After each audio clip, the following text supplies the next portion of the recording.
and he knows like how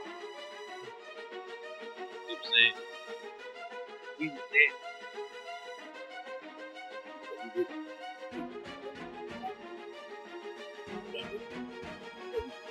Tank has always been a focal point in the boxing world, whether for his devastating knockouts, intense rivalries, or the constant controversy surrounding his camp. There's never a shortage of headlines to come. However, this time, discussion revolves around his corner.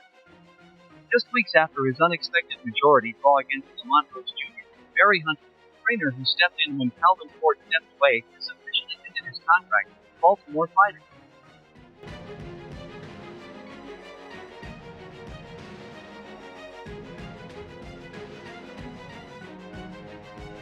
The timeline of events leading up to this moment is just as significant as the outcome itself. Calvin Ford, Tank's longtime trainer and the mastermind behind his rise to the top, took a break before the Roach fight. Ford had guided Tank from his early amateur days to becoming one of the most feared knockout artists in the sport. With Ford stepping aside temporarily, Barry Hunter took over. Although Hunter had been involved in Tank's camp before, this was his first time serving as the lead trainer for a major. I said it definitely. Just a lot going on. But again, it was myself. But gotta go to the gym and, get back to the drawing board. Train a little hard. Despite the change, Tank's team remained confident leading up to the fight, assuring fans and analysts that nothing had changed. They insisted that Tank was still sharp and more than ready to put on a show. The general expectation was that Lamont Roach Jr. would be just another name added to Tank's highlight reel. Though Roach was a skilled and resilient fighter, he was never viewed. They don't stop. We'll talk. They said record the ball. They cheated, so both got up and everybody rebound. However, when the bell rang, the fight told a completely different story. From the opening rounds, Roach wasn't just surviving, he was thriving. He landed clean shots, kept up with Tank's pace, and, most importantly, refused to be intimidated. Tank, on the other hand, looked hesitant and lacked the explosiveness that made him such a fierce fighter. As the rounds progressed, it became evident that this was not the Tank Davis fans were accustomed to seeing. You think Tank gets a lot of for not knocking a lot out, but not things he hope. Don't let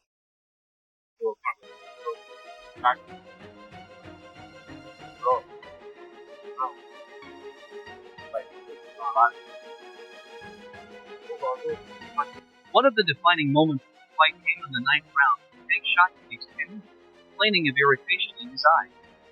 The referee allowed him time to recover. By then, momentum had fully shifted in Roach's favor.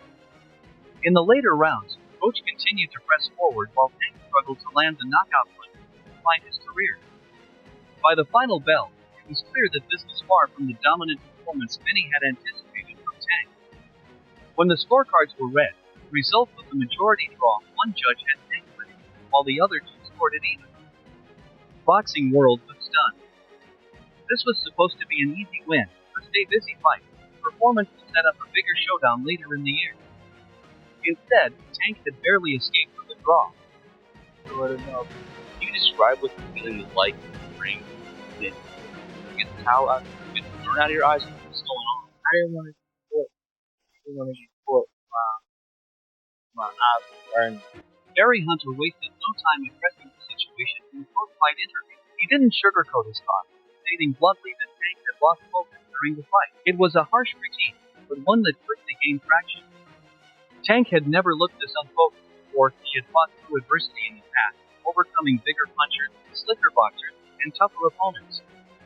Yet, in the one fight where Calvin Ford wasn't in his corner, Tank suddenly found himself struggling against a fighter many considered to be a level below him. These days, kind of averaging one fight a year, with a shame, one that 4 fights retired by the end of 2025. The fallout was immediate. Fans and analysts dissected every moment of the fight, searching for answers.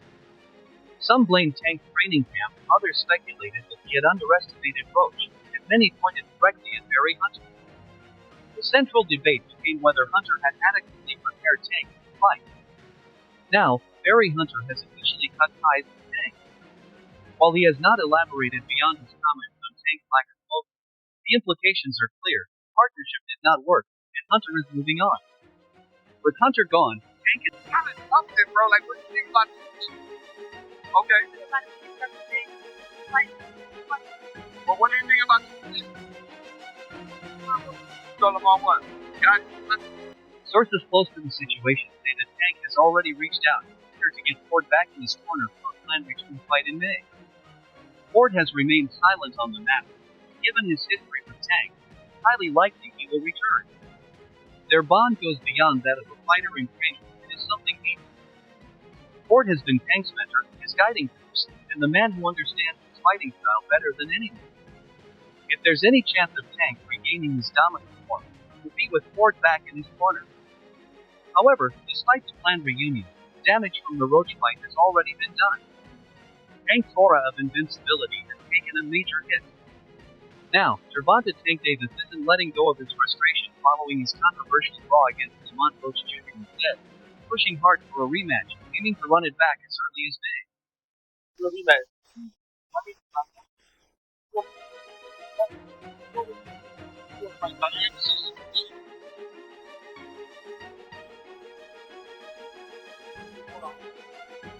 WBA lightweight championship is satisfied with how things played out and wants another shot to have won outright. The first fight left a sour taste with Davis, who believes the controversy surrounding the 9th round played a major role in the final result.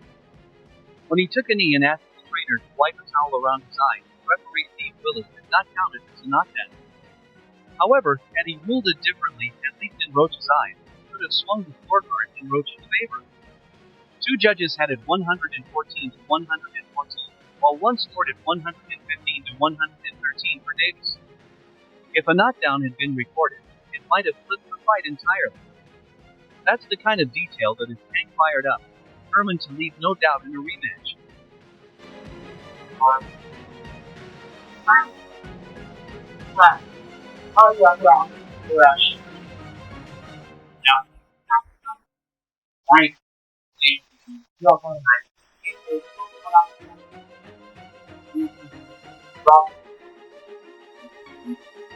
After letting things settle for a few days, Tank took to social media to make it clear, pushing for the rematch.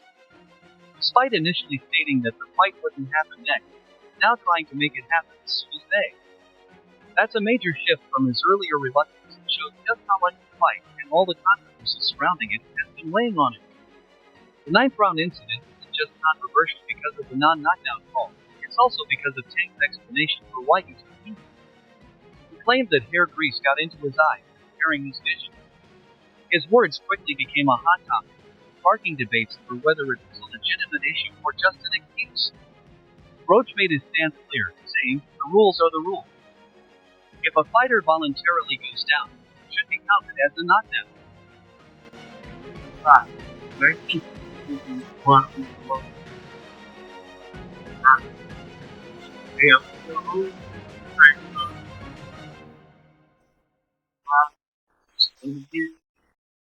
But then came another twist. Tank's own hairstylist clapped back at his claim.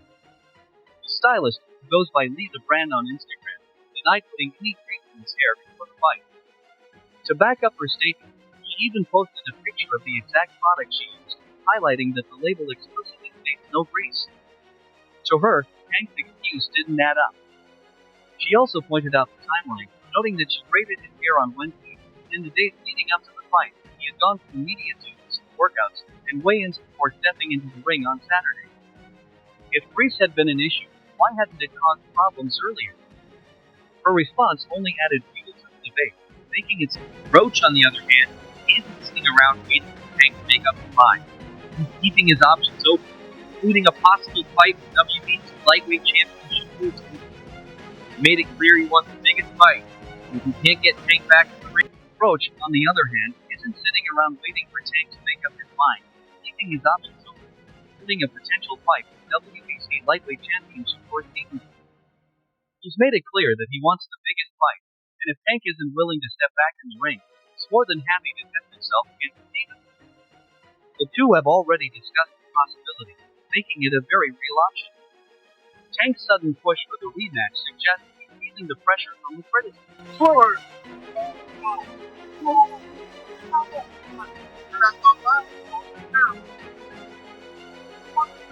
If Davis doesn't face Roach again and dominates, Paul will continue to haunt him every time his name comes up.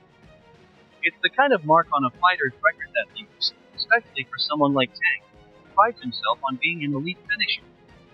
That's why this rematch is so important.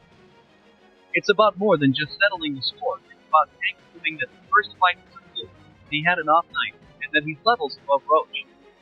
But for that to happen, he needs to get back into the right mindset, especially after losing his trainer, Barry Hunter. Hunter, who stepped in when Calvin Ford took a break, walked away from the team after the draw. He bluntly stated that Tank lost focus during the fight, which was a major reason he couldn't put Roach away. Hunter's departure marks a significant shift for Davis, who is now actively working. Clearly, hey man, I thought I won. I thought I did enough to over tackle fighter. I told y'all I got the skills to pay the bills. There's an undeniable irony in all of this. One time Tank doesn't have Calvin Ford in his corner, he gets pushed to the limit by a fighter many saw as just a tune-up opponent. Roach wasn't expected to challenge Tank the way he did. Without Ford's guidance, Davis looked lost at times. That raises a crucial question. Did Tank struggle because Roach was better than expected, or was it because Ford wasn't there to keep him locked in? Now, with Tank pushing for the rematch, the focus shifts to whether he can actually make it happen. There are still hurdles to clear, including negotiations and timing, before he can get his shot at the end.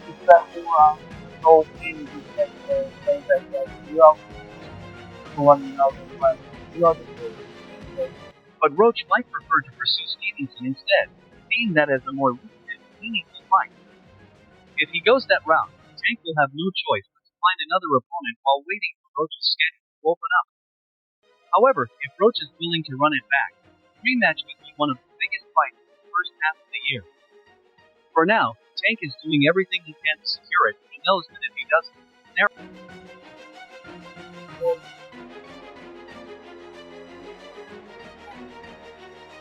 That's the one you want next. One-on-one. he has already faced backlash to the hair previously, and he's not in a position to let down the lead. If the rematch gets signed, it will be the ultimate proving ground for Davis until he comes back stronger and dominant, or Roach proves the first fight wasn't a fluke. One thing is certain, Tank isn't used to being in this position. He's the knockout artist, the one who's supposed to be feared in the ring. But after Roach took him to the wire, perception started to shift. Now, he has to fight not just to win, but to remind everyone why he was once considered one of the most dangerous men in boxing. And if he doesn't get Nobody knows.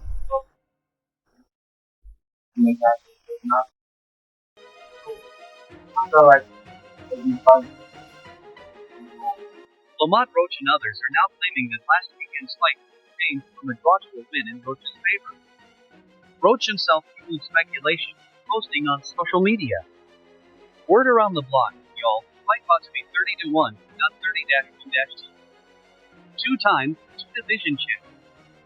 Combat sports journalist Luke Thomas also weighed in on X, stating, if they overturn Saturday's result, this is the first good decision an athletic commission has made in some time. Commissions don't overturn fight results for reasons like this, period. While the chances of an official overturn remain slim, the controversy has only intensified calls for a rematch.